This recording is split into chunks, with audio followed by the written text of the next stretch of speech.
one is entitled to perform their duty. There, the word karma is used. Karma eva nikaraste. One is karma in this case means prescribed duty. One is entitled to perform one's prescribed duty. Here, it's one is obliged, but also entitled. But the entitlement to perform the duty does not include the results of the activity. And if you're not entitled to the results of the activity, but you're obliged to do your duty, then what happens to the result? The result goes to Krishna. That's karma yoga. And karma yoga is a preliminary to bhakti yoga. Or the principle of karma yoga is built within bhakti yoga. Plus, the emphasis in bhakti yoga is the purpose is that Krishna should be pleased. That's the bhakti principle. And the karma yoga principle is liberation, or freeing oneself from the entanglement of the bondage of karma. So then there are two parts of that: the duty and the detachment from the results of the duty.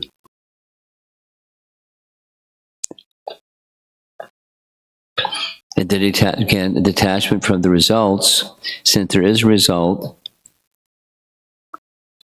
I mean, who does something without the purpose of achieving something? It's just it's a mode of passion. Its activity has a purpose, and you do something to get something, and it's something that's deployed in sense gratification that's entangling. And the principle of no entanglement is perform prescribed duty without the anticipation of result. Here's the language. A devotee must execute his prescribed duties, which are glorious, without material profit. So how did it become a spiritual profit offered to Krishna? That's the title of the chapter, Explanation of Devotional Service. So Kapila is explaining to Devahuti devotional service, or ultimately, as Prabhupada is taking the opportunity, pure devotional service, unmixed devotional service. No karma, again, it's the unmixed. So the result goes to Krishna. That is, Krishna should be pleased. That's bhakti. And then there's we'll do it one more time. Less than that, or in the direction of, but not complete yet, is the liberationist idea, not being entangled in the complexities of law, because besides man-made law, there's God-made law, and you do something, that's the action, and then there's a corresponding reaction. It's unavoidable. It's just a law of nature. You can't do nothing. Because we're active souls, we have to do something.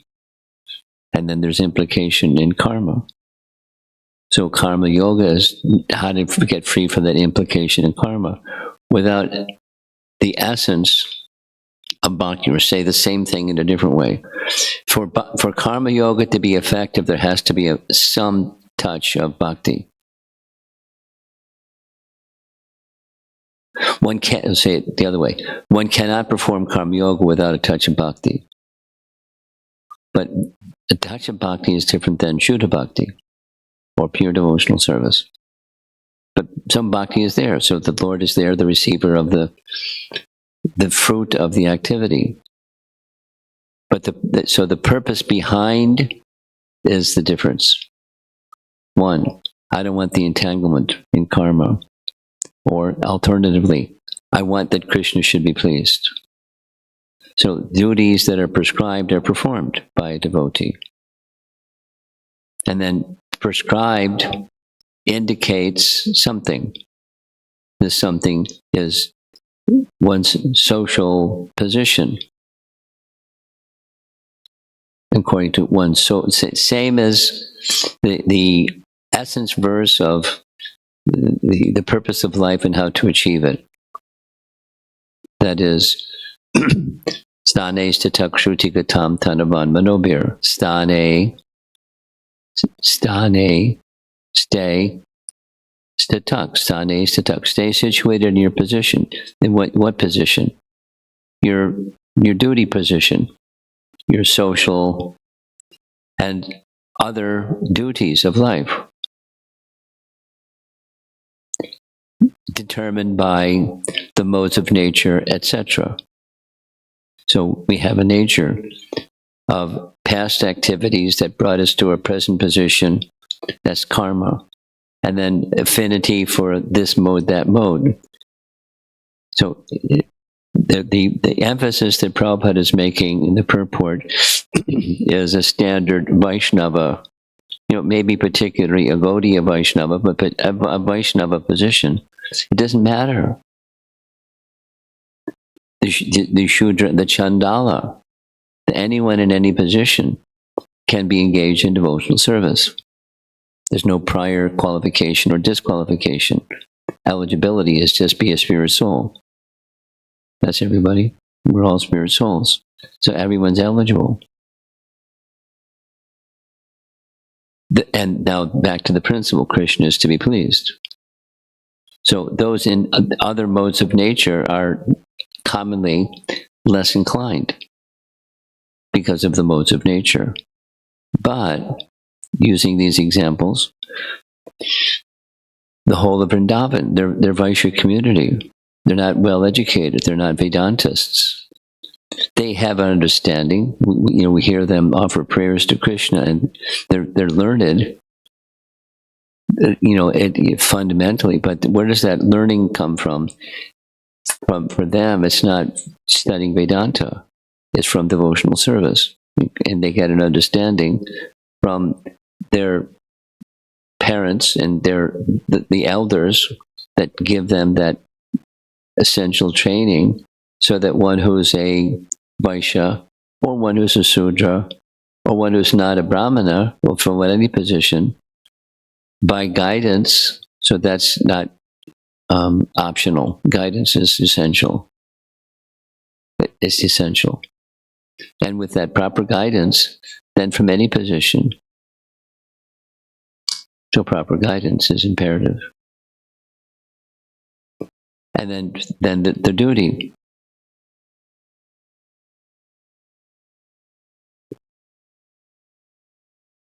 Without attachment to the result.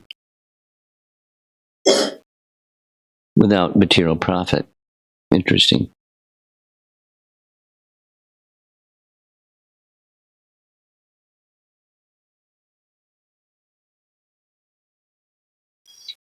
Animitena, without attachment to the result. So nimitta means cause, and animitta means without a cause, no causeless. So what's the cause in performing activity? It's do something to get something. It's fruitive. And the something is me, knowledge or karma. So with animitta, without attachment to the result. The principle is simple. The application of the principle is fuzzy, or not so. We don't commonly, we don't keep our eye on that one. The animitta, without attachment to the result. Take our preaching. We do something to get a result. Otherwise, why are we doing something? We could do something else. Instead of that, we were going to do something. So why do the something that we're doing? Without attachment to the result. A misunderstanding or misapplication of that is, yatamat tatapat. whatever you do, it's okay, because it doesn't really matter what you do. What matters is something that's behind what you do, so whatever you do is okay. Whatever your ism is fine, because it doesn't really matter what your ism is. That's the impersonal view. We have a personal view, but without profit. It's the principle is simple. It's bhakti. The purpose is, it's not a profit purpose. It's a Krishna should be pleased purpose, and that's the fundamental principle of transcendental life. That by definition, that's what bhakti is. Anukulyena Krishna Anushilanam. Krishna should be pleased.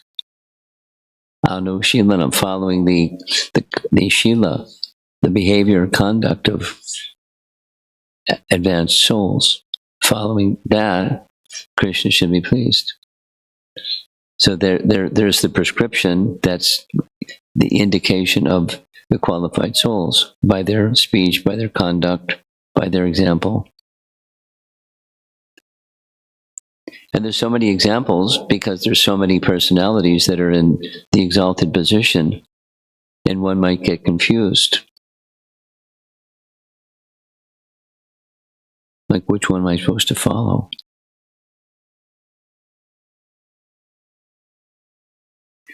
And then comes the refinement of consciousness. That is, although this individual and that individual and the third individual have a different personality, there's something in principle that's the essence of their life and their devotional life, and that is Krishna should be pleased. So focusing on that as we live our life in a world of diversity. Now, this is the spiritual diversity. Then there's the material diversity, but just the spiritual diversity. So we have different exalted souls that are in our scriptures, and maybe ideally in our life, certainly from the scriptures, ideal perfected souls that have character and conduct that's different, just like these four. And their behavior and conduct are different correspondingly.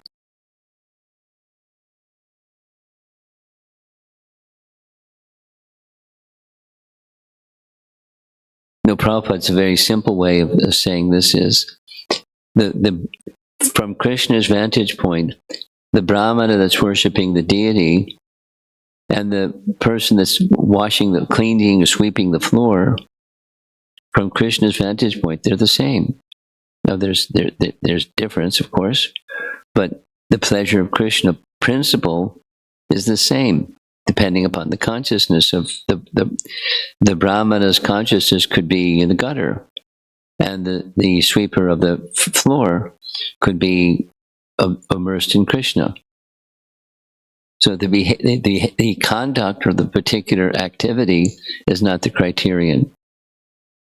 It's the consciousness behind. That's the criterion. And putting it in simple languages without attachment to the result, without a purpose of achieving a result. If that's absent, then what's the purpose? Krishna should be pleased. However, endowed I am with the ability, some gift, you use that.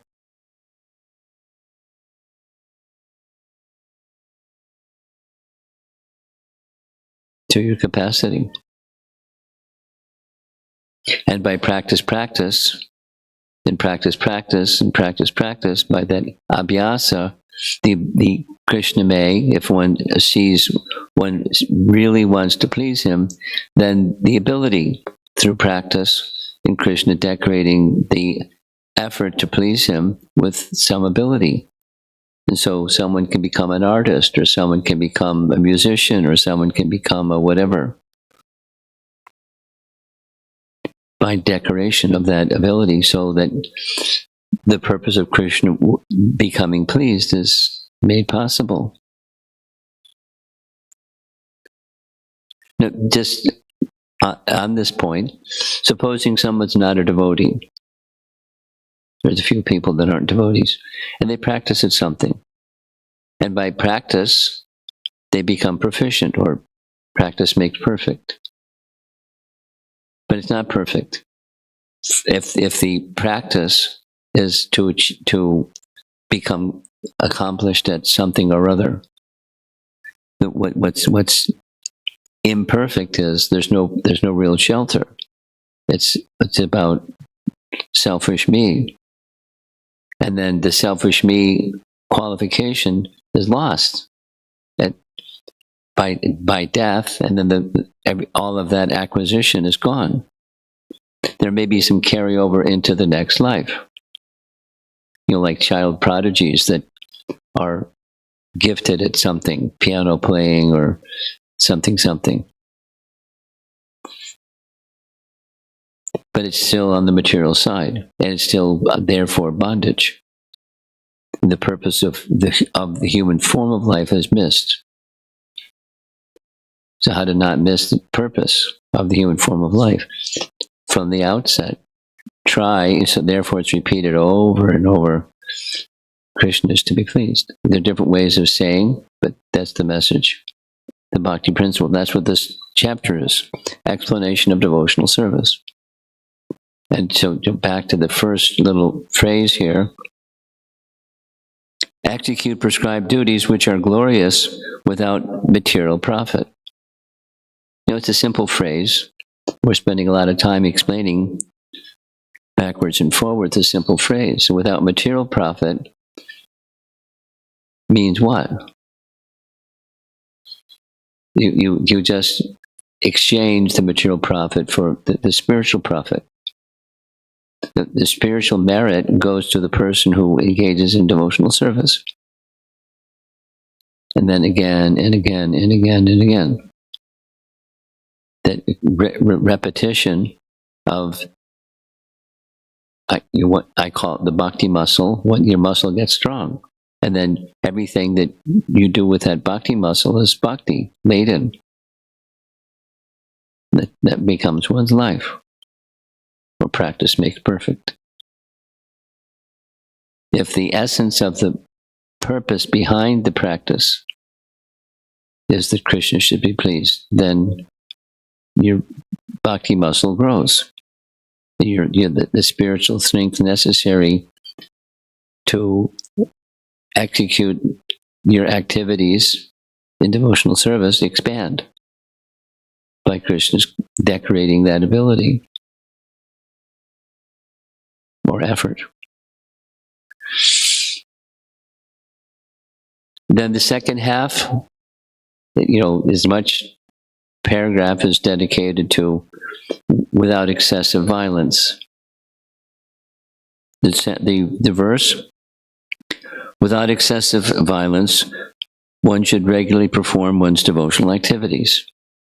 So the eating behavior is the focus, but it can apply to anything. Here's one, not in relation to food, but Prabhupada made a remark. This is, for me at least, it's a celebrated statement. Prabhupada would regularly take morning walks. And when taking morning walks, two things, he would say, when you're walking unintentionally, you're walking on the sidewalk, there may be some ants or some creatures. Is that punishable? You're taking life.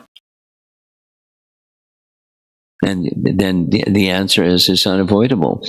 One may strive to avoid the ants and not step on the ants, but it's going to happen. So is that punishable? And his answer was, if you do it, if you're walking for Krishna, then it's not punishable. And if you're walking other than for Krishna, if it's that the consciousness behind, then it's punishable. Laws of nature are firm.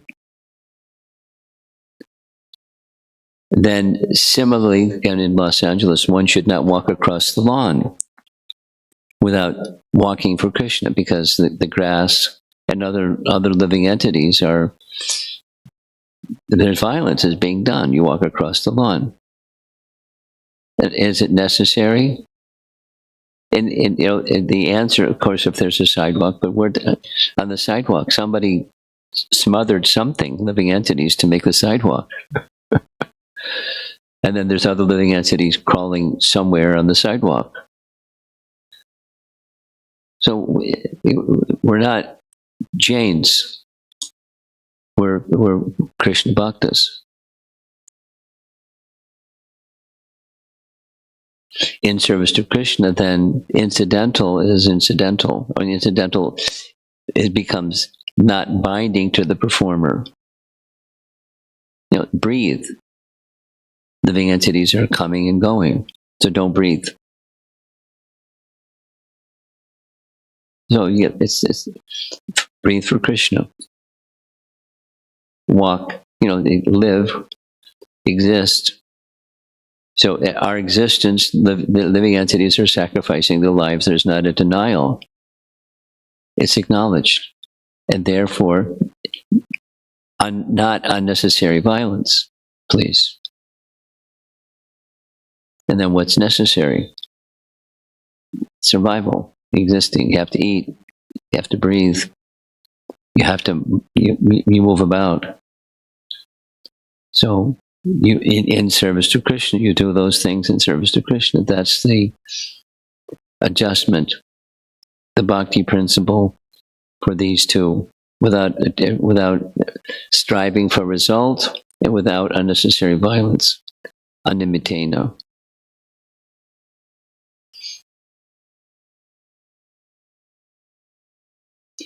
Let's see if there's some discussion.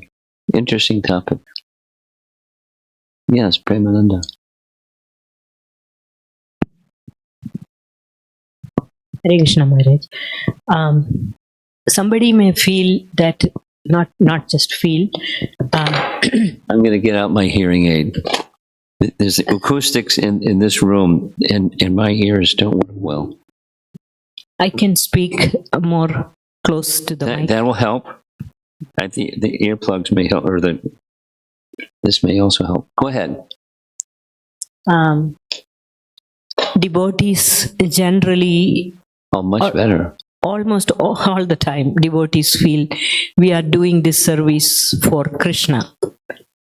That's a fact. Everybody feels, yeah. But when it comes to finally dealing with other devotees with whom they are working, so many conflicts, and just it's an ongoing thing. That yeah, I am doing my service sincerely, and I'm doing this definitely to please Krishna. And so because of that, I am in the clear. So many conflict comes with others. You should make your adjustment. Everyone thinks like that. As a result, so many people have so many clashes, even in doing a simple service, or adjustments, unwillingness to make some small adjustments, or you can clearly see that the problem is that it's a matter of cooperating and serving together. But this underlying feeling that I am doing this for Krishna, but that doesn't help to resolve the conflicts. Everybody is saying I am doing it for Krishna. Okay, I get the message now. What to do? Yes. Well, there's. You want the first part? That usually goes with the why and what to do. Please comment. It's ego. I'm at the center. That's ego. And then there's that one. And there's the conflict. It's the false ego. It's not the true ego, it's the false ego. So the true ego, I'm serving Krishna, I'm doing this for the purpose of serving Krishna. Otherwise I wouldn't, I'd be off doing something else. Purpose is that Krishna should be pleased. But really? Because when the principle is that Krishna should be pleased, now here I'm getting in a tangle with another person. Is Krishna pleased?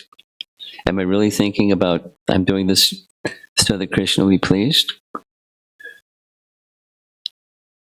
So, that's the why. And then what to do.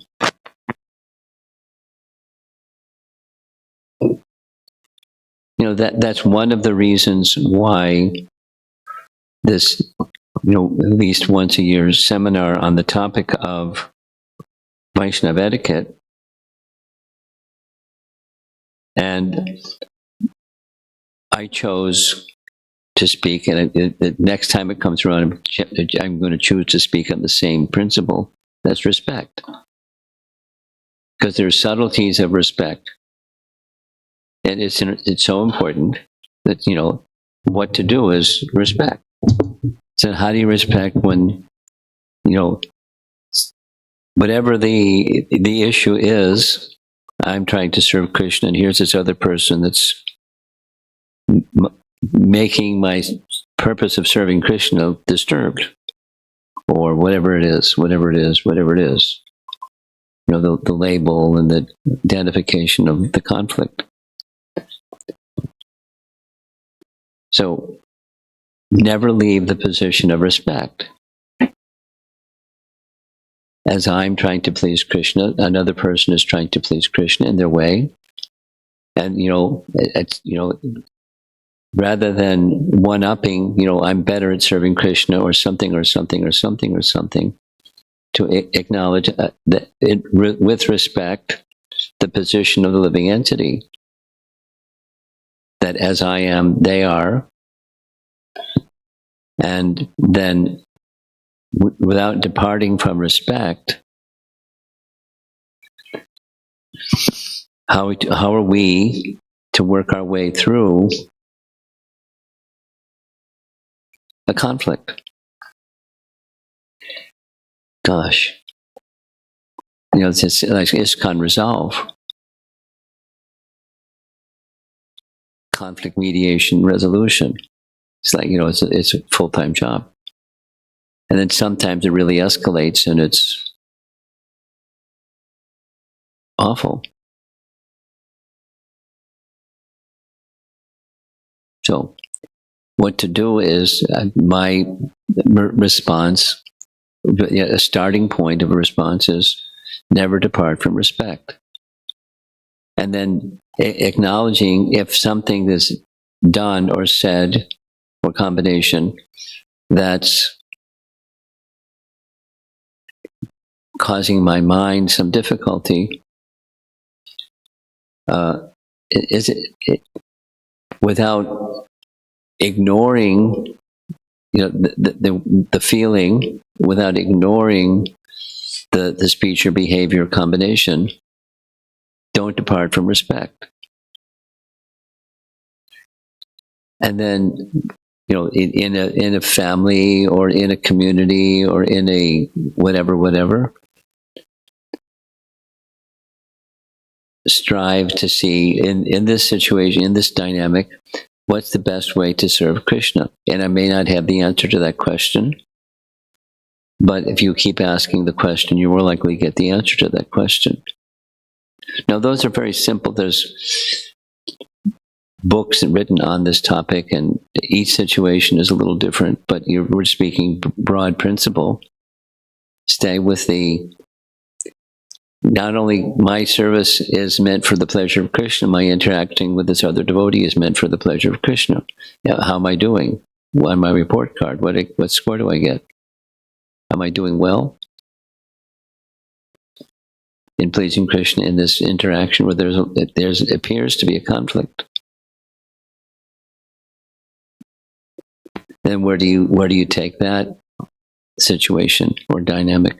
Because that's the question you're asking.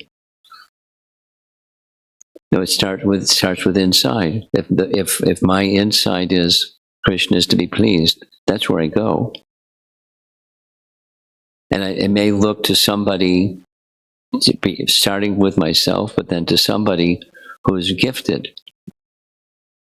who is like Balaram performs this function again and again. He's a peacemaker. Or Krishna performed that function a number of times. He's a peacemaker. And sometimes situations are irascible. And then it means war. Open war. But that's not a place to go.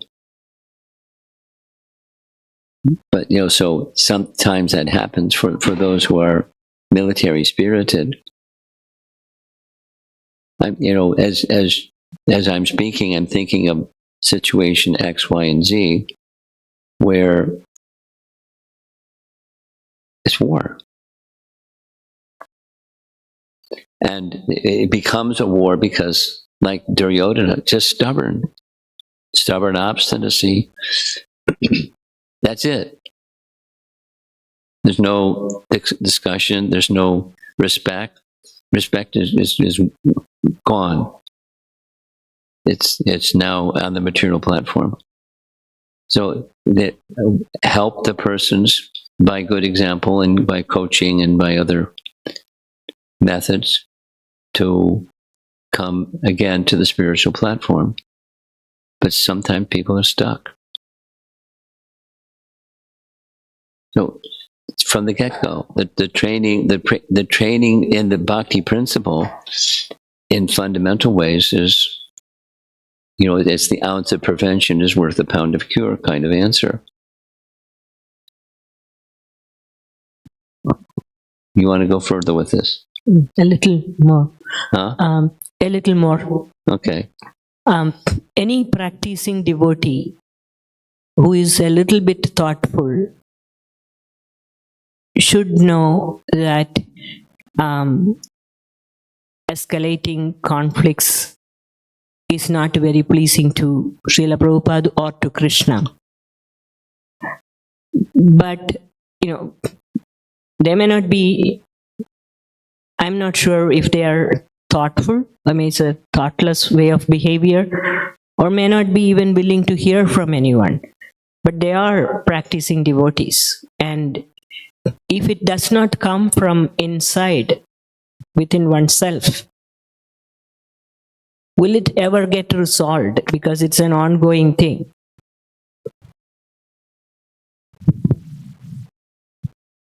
You're just, as far as I can gather, I caught about 50% of what you said. But essentially, some people are stuck and they keep going at it anyways. Yeah. And they think they're justified because, and they'll tell you why, because I'm justified because. And they can't back off of the position of the dynamic is that Krishna should be pleased because, after all, I want to please Krishna and this other person doesn't get it. And so I'm dug in. And I'm not interested in having, a wholesome look at the whole picture and how I may also be, my stubbornness may also be contributing to the difficulty. Then it goes on. It happens. I mean, identifying circumstances and giving labels, it goes on.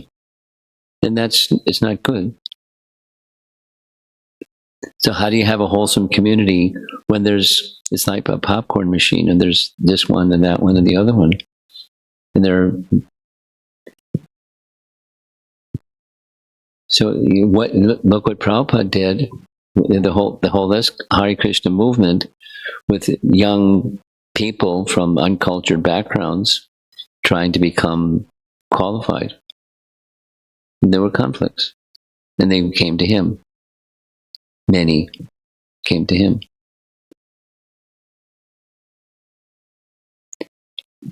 So what to do? You continue to set the standard and not just become a referee, resolving disputes by taking sides or bringing it to the court of law or something like that. But, it's the same principle of respect. You model it, and there's a person who's a qualified leader because they stay the course, even when there's turmoil. The storm comes, and they stay the course. Being respectful and drawing certain lines as is needed.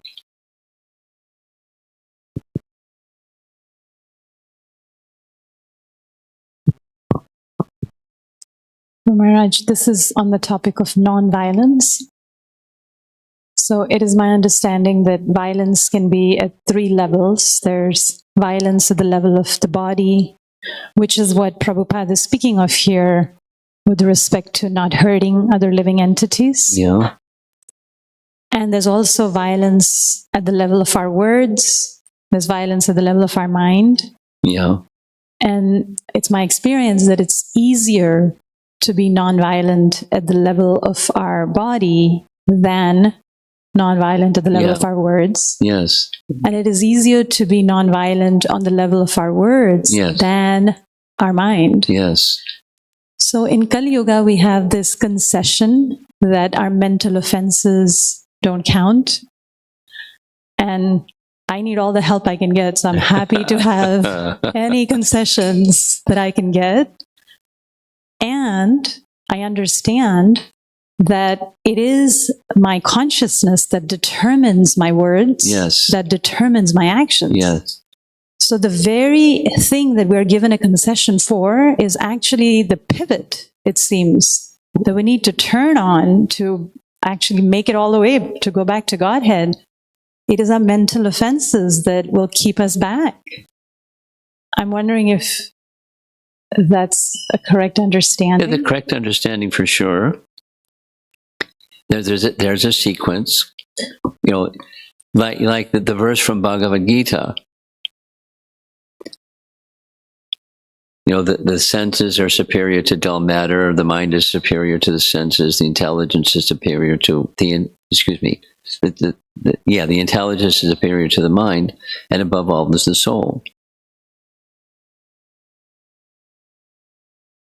So the conditioned, less than perfect living entity is going to make mistakes on all those levels in differing degrees, and we want to control the mind because it drives speech and drives our behaviors.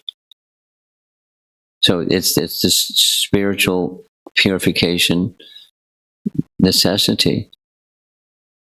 And that spiritual purification is that Krishna is to be pleased. That's the bhakti principle. That's our place of shelter. And that takes cultivation. And how you're going to cultivate it, using your example, so you of your own personal life, let's say, and trying to teach principles to others that say at least that they like to learn the principle. It's purification on the soul platform, but then it's aligning the subtle, the medium, and the more gross, aligning that with the spiritual principle. And that's bhakti. And practice and model it and role play and learn and go through the exercises to become not just civilized follower of Dharma, of Varnashram Dharma, but civilized plus that fully dedicated to Krishna's service. So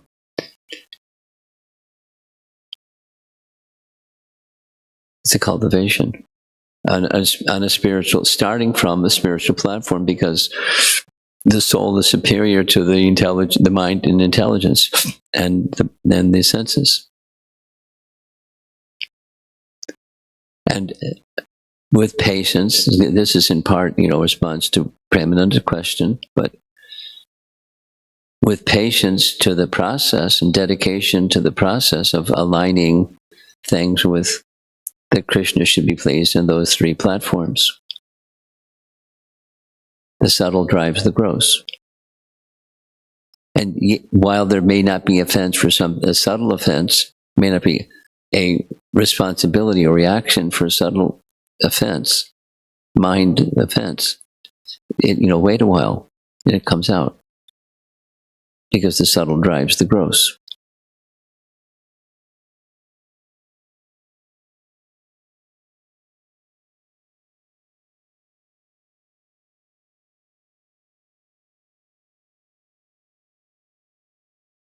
Others?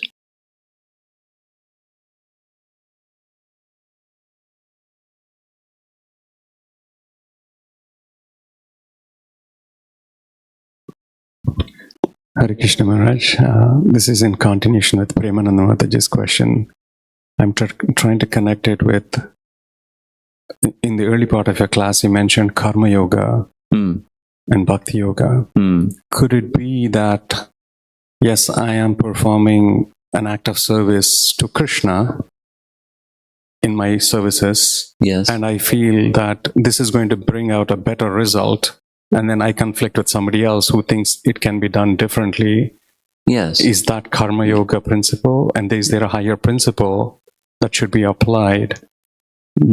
That's a nice way to look at it. It's a simple way to look at it.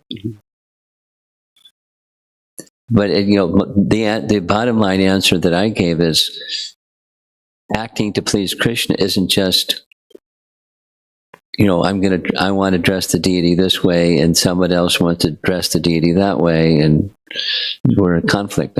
I recently heard this on somebody that's a newer devotee doing deity worship, and they find there's conflicts even on the altar, where there's brahmanas doing deity service, and there's conflicts. I mean, they didn't give the example, but the principle. So then it's not just that Krishna is to be pleased, it's and the action or the behavior, but the interpersonal part is that Krishna is to be pleased. And if I'm contributing or I'm participating in something that's not pleasing to Krishna, I have to step back and introspect and think,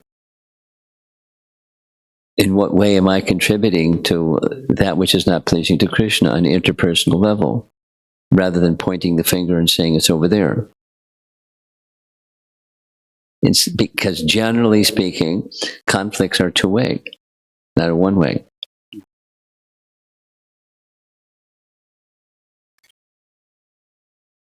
So that is the answer I gave her, and the answer, your option is, it's also fine, but then there's the interpersonal. How do you get on the other side of that Karma Yoga principle into the Bhakti Yoga principle? The social interaction is an essential part of resolving natural differences that exist. This one is different than that one by nature's design. We don't want it to be all alike.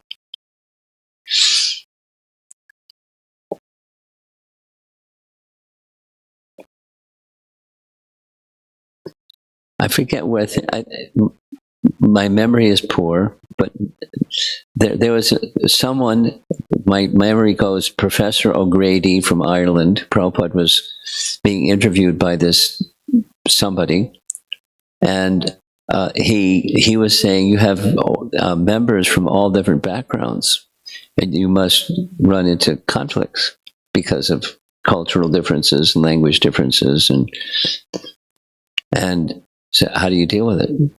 I mean, something like that was the question. And Prabhupada gestured to a vase of flowers that was on the table and said, just like the vase of flowers, it's not one kind of flower with one fragrance or one color. That would be boring, or it wouldn't be as beautiful. But here's diversity, but unity in diversity. So then that's the principle. And then the application of the principle is beyond Premananda, is beyond I'm doing this that Krishna should be pleased. And then here's another person they think that they're doing something that Krishna should be pleased, and we're clashing with one another. So the Krishna should be pleased principle within the existence of diversity is I have to go above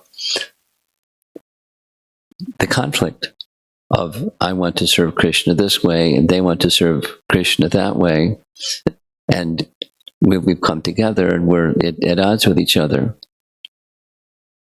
It happens. It's not a new phenomena. So a mature person is able to go beyond being entrenched in I'm right, and therefore the other person's not right. Or their respect disappears. And it goes on and on and on, indefinitely. Okay. Someone else. We'll have some we got on this track. Let's see if we can get on another track. Anything? Srila Prabhupada, King? Night.